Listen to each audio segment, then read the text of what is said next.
रात हो रही थी। नरेंद्र यानी स्वामी विवेकानंद चुपचाप अपने घर लौटे। माँ को झूठ बोला कि दोस्त के यहाँ दावत खाली है। फिर अपने कमरे में जाकर एक तौलिया गीला किया और पेट पर कसकर लपेट लिया ताकि रात भर पेट में भूख के कारण जलन न मचे और किसी तरह नींद आ जाए। स्वामी विवेकानंद वेदांत के शेर, पूरी दुनिया उन्हें प्रखर बुद्धि, प्रभावशाली स्पीचेस, ज्ञान और मेमोरी के लिए जानती है, लेकिन बहुत कम लोग जानते हैं कि उनके व्यक्तित्व की चमक के पीछे घोर संघर्ष है। खुद से जीतने वालों को मेरा सलाम और प्रणाम। स्वामी जी ने बचपन से मृत्यु के आखिरी दिन तक संघर्ष किया। वे कहते हैं कि एक बार आप समझ जाओ कि स्ट्रगल ही ग्रोथ है और सुख की चाट डिस्ट्रैक्शन है, तो फिर मेहनत करना और साहस करना आपका स्वभाव बन जाएगा। आज हम देखेंगे स्वामी जी के वो 7 अनटोल्ड स्ट्रगल्स जो आपको साहस से जीने के लिए और मुश्किलों पर हंसने के लिए मजबूर कर देंगे। सबसे पहले the sudden crash. Swami ji के पिताजी कोलकाता के प्रसिद्ध लॉयर थे। घर में डिस्ट्रिक्ट के बड़े बड़े लोगों के लिए पार्टी का आयोजन होता रहता। इसके साथ साथ पिताजी लोगों की खूब मदद करते और खुले हाथों से पैसे खर्च करते। स्वामी जी के जीवन में संघर्ष पिता की मृत्यु के साथ शुरू हुआ। उनके जाते ही पता चला कि पिताजी के ऊपर कई लोन थे, क्योंकि वो कमाई से ज्यादा खर्चते थे। घर के साथ जो भी था सब नीलाम हो गया, बस एक जमीन का छोटा सा टुकड़ा बचा। दूसरा झटका नरेंद्र को रिश्तेदारों ने दिया।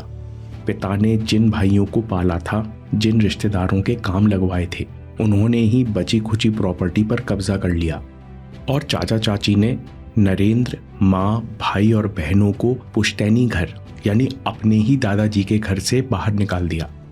वे एक झटके में चरम गरीबी, एक्सट्रीम पॉवर्टी में आ गए। नरेंद्र, जो कल तक अपने दोस्तों को आए दिन दावत दिया करता, वो अब अक्सर भूखे पेट रहता, इतना कि कभी कभी क्लास में बेहोश हो जाता। उस समय स्वामी जी नंगे पैर कॉलेज जाते, लेकिन उन्होंने कभी शर्म और शिकायत नहीं की। इतनी प्रॉब्लम्स के बावजूद उनका आत्मविश्वास, आत्मसम्मान कभी नहीं डगमगाया। आगे जीवन में स्वामी जी खुद कहते हैं, जितना कठिन संघर्ष होगा जीत उतनी शानदार होगी, क्योंकि struggle is the seed of greatness. मां से झूठ, घर के लिए बलिदान। स्वामी जी के 2 छोटे भाई और 2 बहनें थी। मां के साथ सब लोग साथ रहते, यानी खाने वाले 6 और कमाने वाला कोई नहीं। इसलिए खाने के समय स्वामी जी बहाना बनाकर लाइब्रेरी चले जाते और रात में आकर कहते कि माँ, मैंने दोस्त के घर खाना खा लिया है। इतने कायदे से झूठ बोलते कि माँ को तसल्ली हो जाती। फिर नरेंद्र चुपचाप कमरे में चले जाते। जब भूख की जलन और पेट में मरोड़ उठते तो स्वामी जी ठंडे पानी से भीगा हुआ गीला तौलिया पेट पर कसकर बांध लेते, ताकि ठंडक से भूख की आग शांत हो सके और वो सो सके।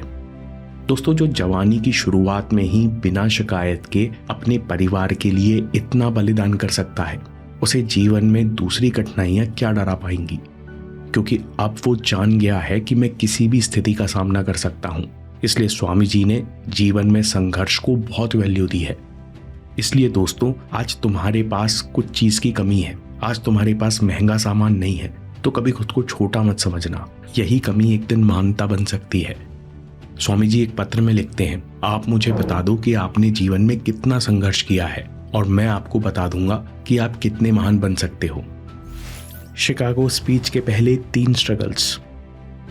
दोस्तों, हम सबको पता है शिकागो की उस ऐतिहासिक स्पीच के बारे में। इस घटना ने स्वामी जी को विश्व की नजरों के सामने लाकर खड़ा कर दिया, लेकिन वे स्पीच के आखिरी मिनट तक कठिनाइयों का सामना करते रहे।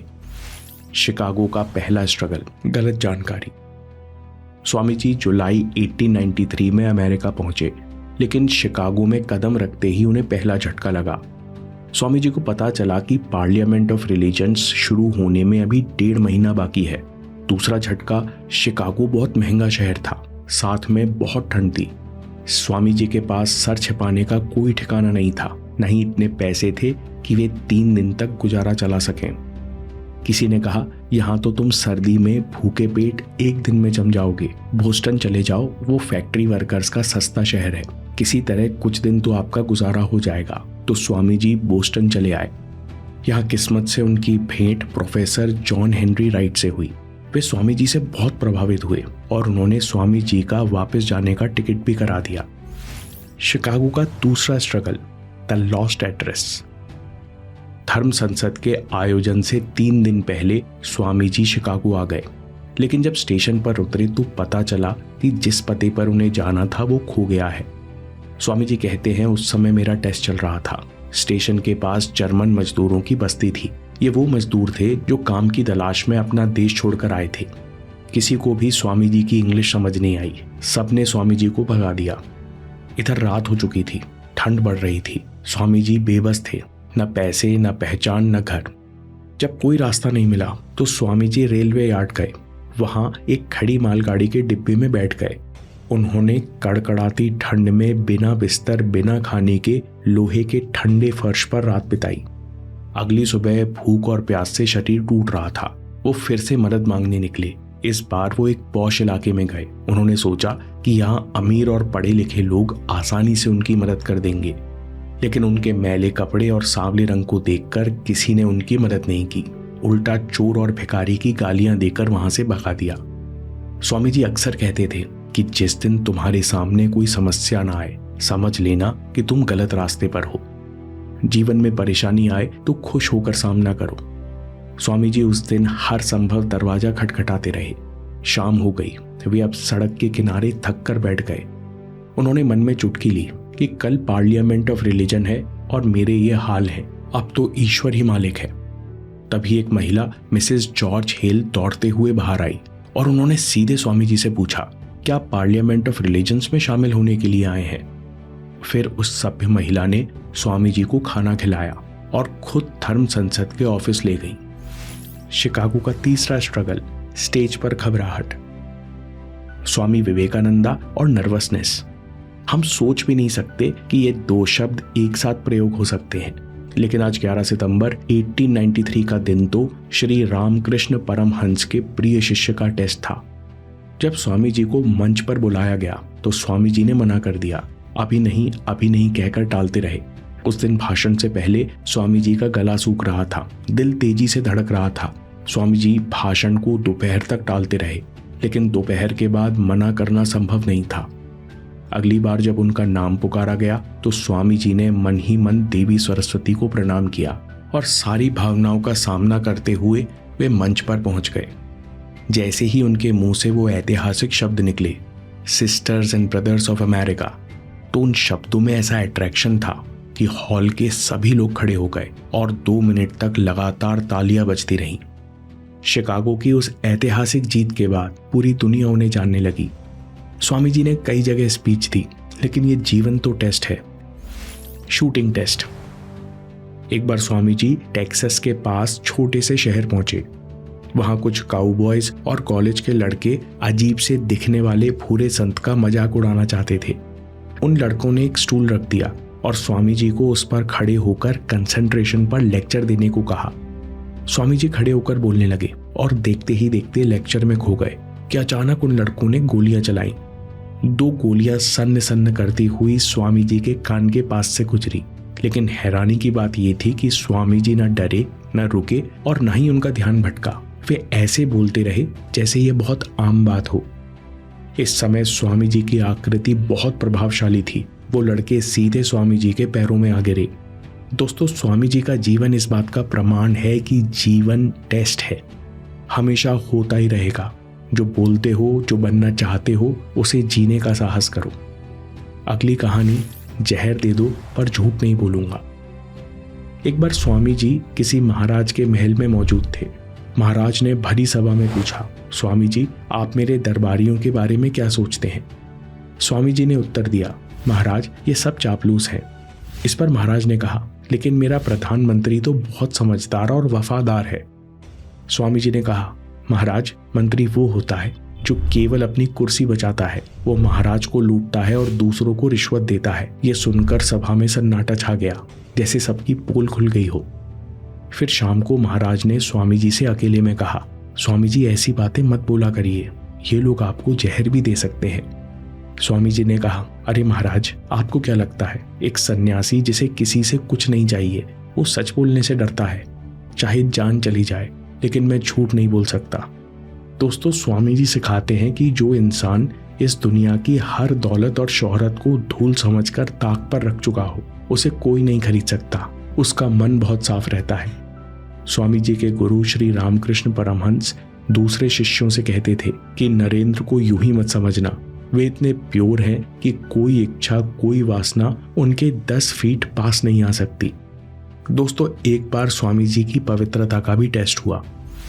Red light area of Egypt. एक बार स्वामी जी अपने विदेशी साथियों के साथ कायरो में घूम रहे थे।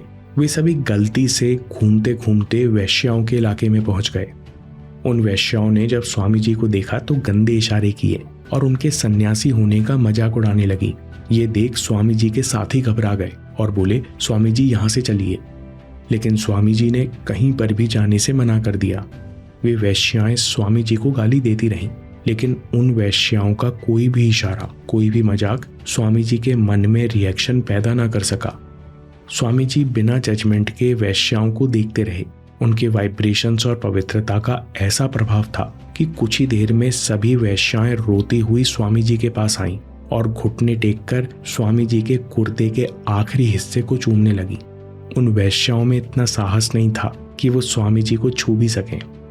दोस्तों, स्वामी जी हमें सिखाते हैं कि अगर आपका मन, आपका कैरेक्टर आग जैसा पवित्र है तो कितना भी बड़ा चैलेंज, कितना भी बड़ा अपमान, कितना भी बड़ा प्रलोभन आ जाए, वो आपकी आग में जलकर आग ही बन जाता है, यानी शुद्ध हो जाता है।